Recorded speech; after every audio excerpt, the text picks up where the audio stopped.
Well, Mr. Chairman, through you, I mean, the minister would have us believe that there's no harm and no foul in all of this. I mean, she comes here with a sort of an O.J. Simpson defense, like this Hail Mary pass that's trying to salvage something of her credibility and to laugh it off as a harmless mistake. I mean, as some innocent misunderstanding. I mean, what planet do you live on, Minister? Honestly, for all, you've painted a picture by your actions that Kairos's funding was denied because CETA thought they shouldn't get the funding. That's the picture that you painted. It's the fabrication that you allowed to stand and that you've vigorously defended right up until this moment, where this tribunal may well find you in contempt of Parliament. You've had this miraculous now conversion on the road to Damascus that all of a sudden you do remember, yes, it was Stephanie Mackle who I instructed to insert the word not. And the very day after you misled the Foreign Affairs Committee, you learned the facts, who actually did this. It doesn't paint a very good picture, Minister, and reasonable people would conclude that Kairos lost their funding because Margaret Biggs and others said we don't believe Kairos should be funded any longer, whereas we believe Kairos lost its funding because of some ideological prejudice on behalf of Jason Kenney, who somehow got it in his mind that Kairos is anti-Semitic, which is insane. Now, listen, you said that it's common practice to insert the word not or insert the word do not because there is no option on your forms for Minister disagrees. I learned this because I managed to get a copy of your presentation, which you gave to the clerk in one official language, by the way, which is not very helpful to us because she's not allowed to circulate it. So I had to get a photocopy of the stuff that your guys distributed to the media. We do have it in both official language, the opening statement. Did you always? No, we did just get it, but we haven't. You just got it. I see. Because I went and asked the clerk for a copy of it, and she said, I can't give this to you because it's in one official language only, English. I've never seen a minister make a presentation in this Parliament in one official language circulated. It's unprecedented. If my colleague Yvonne Godin was here, his head would explode. You say you've maintained that it's common practice to insert the word not or don't or do not or whatever. If that's the case, will you table examples? Because I don't believe any department can be that sloppy and that reckless and that irresponsible. If the forms didn't have a disagree option, why didn't you print some new forms? I mean, who's driving the bus down there, Minister? You're either a very, very poor minister or an equally poor liar. Mr. Martin, that was 3 minutes worth of question. I'm asking the minister to table those examples, if she would. I'll ask the minister to answer the question. Mr. Chair, on a point of order. Certainly. I think at the very conclusion of his comments, Mr. Martin used an unparliamentary word. I'm sure he'll want to withdraw it in order to give the minister time to respond. I will give the minister time to respond. Mr. Martin can deliberate your comments. Minister. Thank you. Thank you, Mr. Chair. Will you table the documents, Minister? If I could respond, please, without being interrupted, I'd appreciate that, well, Mr. Chairman, Chair. I don't want a 3-minute answer. I asked a simple question. Will she table the documents? Yes or no? Yes or no? As I've heard your instructions, I am allowed approximately the same amount of time to respond. I want to see one example. I want to see one other example where somebody has, by hand, inserted the word not in one of these $7 million funding arrangements. We let the minister answer the question. If you're I'm afraid she's going to roll on and on and on from her talking points there and try and defend the indefensible. That's what I'm concerned about. Minister. Thank you very much.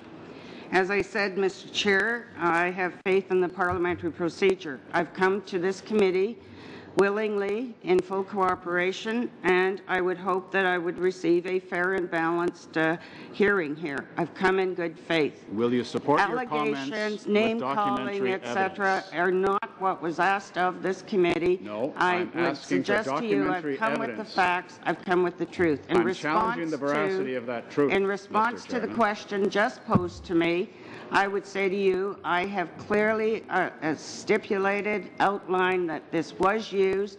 Madam Biggs has indicated it has been used. It was common practice between the agency true, it's and a hell of a way myself. to run a business, Mr. Mr. Chair, Chairman. we are here to provide the truth and the facts. This is what She's we building are the case doing. that she's a lousy minister, if we're Thank you, to Mr. believe Martin. her Your time is testimony. up. I'll go to Mr. McGuinty. Thank you, Mr. Chair. Madam Minister, I'm going to ask you a couple of snap questions, and I'm going to turn to Mrs. Biggs, if I might. Can you just remind us, how many applications did you say you reviewed? Did I hear the number 760? I was informed by the department. I actually went through 758. Okay. I think that's the number. 758, terrific. I'd Okay. have to look it up Terrific. to double check. And you're here today with your chief of staff and a phalanx of supporters, and that's normal, and that's, I guess that's average procedure here in terms of your appearance. The Conservative government, the Harper regime, is very effective at doing good research. I'd just like to follow up on Mr. Martin's question. Can you table, or can Mrs. Biggs table, a single other project funding application with the word "not" inserted? Of the 758 that you have approved or reviewed, can you please table today, is there a single other instance? And Mrs. Biggs, in your recollection, since you're the head of CETA, is there a single other instance where this has occurred? Can I respond? Please. And I will let Ms. Biggs respond. Mr. McGuinty, I'm here. I've given you the facts. I've explained the process. We've No doubt. described the format. No doubt. If you require additional over and above what I say is the truth, a clear description of the process, a description of the format, if you request that, I would say to you, we will be fully cooperate. I think, Mr. Chair, you have a process as followed on through you, Mr. Chair. documents, Thank you very much. so I'll take that as you don't know. We or will you- work with the Right. wishes of the committee. Mrs. Biggs, can you please tell us, you were asked by Mr. Prue repeatedly. Mrs. Biggs, you know, for 9 years I had the privilege of serving in a job at your level in this federal government as a deputy minister equivalent. It was a great privilege. And I do know, having worked with CETA for many years on different projects, that it is not common practice at all for a minister to have a staff person, instruct a staff person to write in the word "not." It is normal procedure for a minister to either strike off the full sheet, perhaps even write a giant "no" on the cover of the sheet, and not simply, and simply, as my colleague Mr. Prue said, send it back upstairs with a very clear indication. Now, you were asked repeatedly, Mrs. Biggs, this is a factual question, not a matter of opinion. And I know the government doesn't want you to answer this question, right? It's not a matter of opinion. Is it common practice that ministers strike off or write a giant "no" or simply don't sign the document and send it back to your office for CETA funding proposals? And I don't want to hear about new forms and new requirements and new boxes. It's a simple question. On December the 9th. We just want to know, is it common practice? Certainly, Mr. Reid. It may very well be the case, I don't know, because I haven't heard the answer yet, that some of the things that Mr. McGuinty wants to exclude from the answer might be germane to the answer. So I don't know. I don't think he can presuppose and slice out relevant information in order to build a narrative. So, Mr. Chair, I count that's the 9th time Mr. Reid tried to pass off interventions as points of order, and it's the 9th time in a row you tell him it's not a point of order. Maybe you can get him under check. Mrs. Biggs, through you, Mr. Chair, could we go back to the answer? I'm not the procedural expert that Mr. McGuinty is. Mr. Biggs. Mrs. Biggs, please. Chair, as I indicated earlier just today, I am aware of other circumstances where Minister Oda's decision and direction to the department included the insertion of the word "not" or "do not." so that's a point of fact. On your second issue, it would be clearer and less confusing if the minister's decision and direction was written, do not approve, do not agree. That would be a clearer way of communicating it. No, a clearer way, and that's not the question I asked you, Mrs. Biggs, through the chair. That's not the question I asked you. Now you've revealed here that there are other instances where this Conservative minister and this Conservative government have inserted the word not. Is that the case? Yes, I said that. And do you have that information here today? What funding proposals? No, I don't have it here with me. Can you tell us which funding proposals it was, as a matter of fact? As I indicated, Mr. Chair, through you, that we would be willing to cooperate with the request of the committee, and I understand there are procedures under which you would follow. Mr. Chair, if I could, through you, I'm going to ask Mrs. Biggs again. I think this is probably the fourth or fifth time, and I'm not denying that you're getting close to answering the question. I think we're getting there. We're inching our way forward.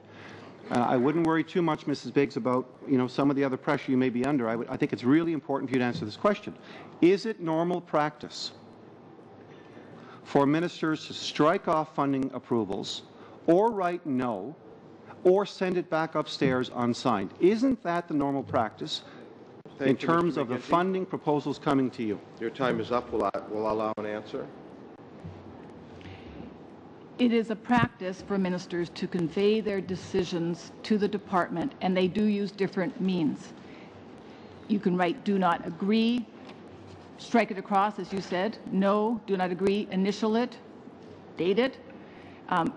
It would not be, in my view, good practice to just send a document back, because then it's not clear to the deputy what the decision of the minister actually was. My preference would be to have a written decision.